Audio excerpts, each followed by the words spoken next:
Hi guys, welcome back to my channel. Today I am going to be reviewing and discussing Great Expectations by Charles Dickens. In a word, I was too cowardly to do what I knew to be right, as I had been too cowardly to avoid doing what I knew to be wrong.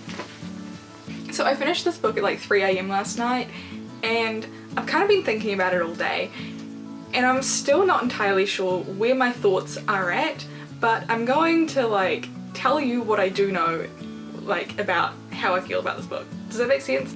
I don't know. Who knows? So Great Expectations was originally published in 1861 by the one and only Charles Dickens. It follows Pip as he's raised from being a blacksmith into a gentleman of great expectations, hence the name. It was a fabulous read for October. It has everything you want in a spooky novel. It's got everything from graveyards to escaped convicts to mad Miss Havisham who was jilted at the altar. Miss Havisham is just the most spooky, most beautiful, most amazing character I have ever read about. I love her so much. She is just the best. So for me, this is my pretty much first Dickens book. I have read this book in the past. It technically was a reread, but all the Dickens I have read in the past I have completely forgotten about. I cannot remember any of it, so I'm counting it as my first ever Dickens. It wasn't exactly what I expected. I was definitely expecting a romance going into this, but this book is more of Pip's, it more follows Pip having to learn how to grow up and how to respect people around him and to appreciate what he has, and that's the same for Estella, and they kind of mirror each other. And the romance kind of ends quite weirdly, and it's very ambiguous. You don't really know what's happened, which I actually quite like. I think it's quite realistic for this story, and it actually makes sense with the journey that the characters have gone through over the course of the novel. I will say, if you're thinking about reading this book and you do not like reading characters who are dislikable, maybe don't pick this up. Pip, while I enjoyed this book and there were points where I was in tears, I just couldn't deal. It was an emotional time. Pip was so annoying. I just wanted to go down, I wanted to try and travel back to 1800 and just whoop his ass sometimes, because oh my god, that boy just needed someone to slap him and tell him to get over it and just sort his life out. It was so frustrating. When I was writing my notes to review this book, the word I kept using on and on and on was frustrating. I just couldn't come up with another word. That is just how I felt throughout pretty much the entire book. There's only from this section on, Pip is not an asshole, okay?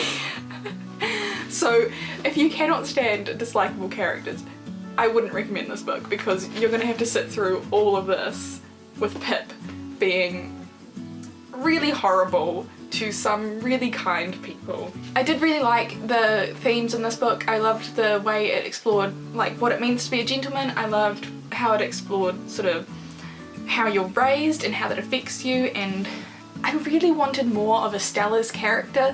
Estella was my favourite. I loved her so much, not only because she has my name essentially, minus one letter, but because she was just so well developed, and her relationship with Miss Havisham was so interesting, and there's a scene where they're together and Estella has grown up and they have this conversation, and it was just the relationship between them that came out in that conversation was just so fascinating, and I wanted to dig into it more. Because the book follows only the perspective of Pip, we didn't actually get that, which was a bit upsetting, but it makes sense because of the book is a first person, and because Pip didn't know it, we don't get to know it. So yeah, I almost wish that this book was one of Dickens' books where he follows multiple people, because then I could have gotten more of Miss Havisham and Estella, but it's not. And I think a lot of the adaptions I have seen, I've been watching adaptions of this book all day by the way, they expand that relationship, and some of them do it very, very poorly. I watched one episode of I think it was 2011 series, and I just hated it because they tried to expand this relationship that they had, and it was gross. I did not like it at all. I think one thing that frustrates me about Pip is you never really figure out why he's so horrible to all the people who really love and respect him, but in some ways that makes him more realistic, because in a lot of ways there usually isn't some big catalyst that like makes you bad. It's just something that you kind of have to edit and change, and you didn't even realise was a thing until it becomes a problem, like it does for Pip when he becomes a gentleman and he has to realise that his pride is getting in the way of everything. That's not to say that I didn't actually enjoy the book. I think even though I had really strong negative emotions towards Pip and it nearly made me hate the book, it didn't make me hate the book. Like, I still would rate this book between a like 3.5 and a 4 stars. I'm really in between. I think if Pip hadn't been such a horrible character, I would have given it 4 stars, but it's still like a good book. I really don't want to put people off the book purely because of Pip's characterization, but if you are going to read this book, you do need to know that the main character is not a fun time. I'm gonna move on to my discussion section of this video. So I will be getting into a bit more spoilery stuff. I have kind of spoiled some stuff, I think, already. So I am going to get into more spoilery stuff now, so if you haven't read the book, go away, come back, and you can listen to my thoughts then. I really loved Provis. I didn't really have any like resentment towards him when he showed up to Pip's house and was like, yo, yo, yo, I'm your benefactor.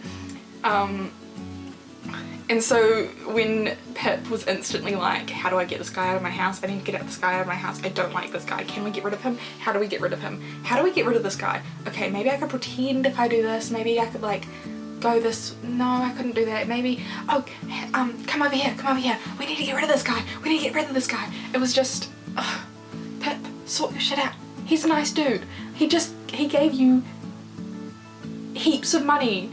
And it's just so frustrating. Like, I understand that Pip was disappointed because it meant that he wasn't meant to be in love with Estella and all of that jazz, but it was just, come on. And it was like at that point when I was very, very ready to give up the book, I was like, because it was so far through the book, I was like, Pip is never going to change, is he? He's just going to end up like this the rest of the book. But I'm really glad that I stuck it out, because the scene with when he passed away and Pip was there and he just realises everything that he's done wrong was so emotional. For me, like, I didn't really get there wasn't really a big impression on me for most of the scenes in this book. It wasn't really until Pip declares his love for Estella that I really started to get into the story. But when I started to get into the story, because of all that build-up that we had, I really, really got into it.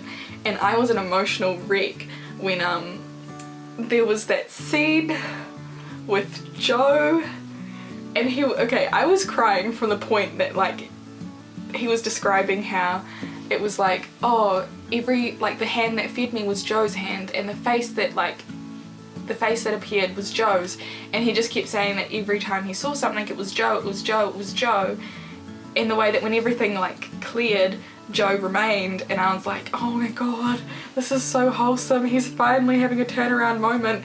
And I didn't remember that Joe was actually the person.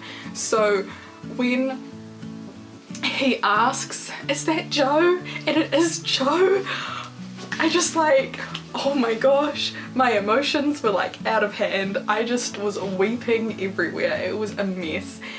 And at that point I just blasted through the book until like 3 AM last night. It was a mess, but I loved it. Another scene I really, really liked was the scene with Miss Havisham, and when Miss Havisham apologises to Pip. I think Miss Havisham was a lot more forgivable a character because she actually had some motivation to be this horrible person, whereas Pip was just horrible.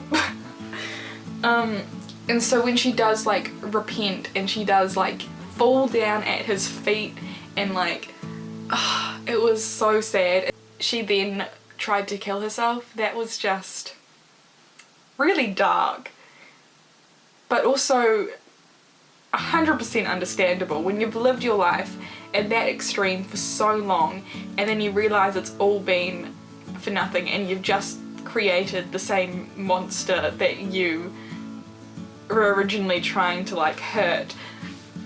like, imagine how messed up that would make you. And I think, so when she sets herself on fire, it makes sense. And I think the symbolism of fire as well, it was really like interesting. The way that fire was used throughout the book as like a symbol was beautiful. The Orlick plotline was really weird. Like the whole thing where he like tied him up and like on the ladder, and like the way that they just figured out that Pip was there kind of seemed really unrealistic to me. I feel like Dickens is a very out there author, and he does have very unrealistic plot lines at times, so I kind of am forgiving him because I feel like that's just the author's writing style. But yeah, the whole Orlick thing just didn't work for me. I think you could have taken Orlick out completely as a character and it wouldn't have had any effect on the book whatsoever. Like, you could have just replaced Orlick with like Pip getting really sick and then Jo showing up. Like, that's all you really needed. I can understand why he was there as a turning point, but I think he didn't need to be there. And I think that's my biggest problem with Dickens at the moment, is there's a lot of extra that you don't really need, and it does really help build the world and help you understand everything and like step back and like see a really good picture. But I almost want him to hone in, and I think I'm gonna start reading some of his shorter stories because hopefully then he'll be a bit more to the point. And I know this is like one of his shorter books, so I'm kind of dreading picking up something bigger. Also, another thing that confused me was there was a big setup for like his name like coming into play. Like one of the instructions when Pip was given his inheritance was to always be called by the name Pip. And then when his friend, I forgot his name, his friend that he got into a fight with at Estella's house at the very beginning, I've forgotten his name, but anyway, when his friend called him by a different name almost instantly as soon as he got to London, I was like, oh, this is going to turn into something. And then it kind of just ended, and I kind of wonder if like, because I'm pretty sure this was one of his books that he released in serial form, I wonder if he like thought of it at the beginning and started writing it and setting it up and then realised that it didn't actually matter and then just dropped it, because it seemed all set up and then nothing happened. And the fact that it was like his roommate, so that when Provis came and found him and was like, Provis could see that he wasn't being called Pip, you know? It was just like, why wasn't this paid off in some way, shape or form? Like, you've given us all the setup, but there's no payoff, and it was just frustrating that, there's that word again, frustrating, that it never got resolved or like never got like looked into. And Pip was never like brought up for not following his instructions. I feel like I've harped on a lot about how much I hate Pip, but one more thing. It was really annoying that Pip kept saying, oh, I think if I'd never seen Estella, I would always have lived this contented life as a blacksmith. And it was just like, no you wouldn't. No you wouldn't, hun. Like, at some point in his life he would have run into someone and he would have been like, oh no, I'm not a gentleman like you, in the same way that he did with Estella, and he would have had the exact same emotional breakdown. He would have hated on Jo in the exact same way, and it would have been the same hot mess if Estella was involved or if she wasn't. So it just was annoying me that he kept going, if only I'd never seen Estella. And it was like, yeah, Estella was mean, yeah, Stella messed up, but was she really at fault for all of your pride, all of your like assholery? No, that's on you, buddy. Also, Biddy, can we just throw a Biddy and Jo appreciation party? Like, when Pip was gonna get married to Biddy, I was like, oh no, not you, Pip. And I was like, if this ends with him getting married to Biddy and then just being friends with Estella, I'm gonna jump off the cliff, because that's not okay. That is not okay. And then when he shows up and Jo and Biddy are getting married, I'm like, yeet. Like, Biddy deserves Jo. Like, I feel like the age gap would be a bit weird, but like, there's both like perfect people so it's fine.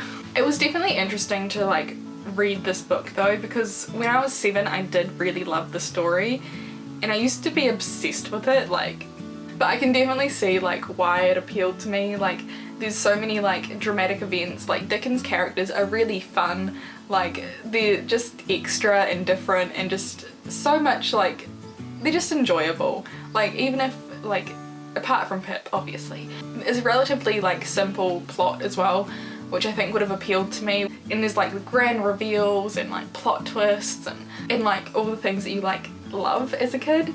Also Estella, like I think that's the main reason I really like this book. Also, fun story time. When I was little, I was the only one with blonde hair. Both my sisters are ginger. And so there was like this running joke that I was adopted, and I used to think like the fact that Estella was adopted was just evidence that I was adopted.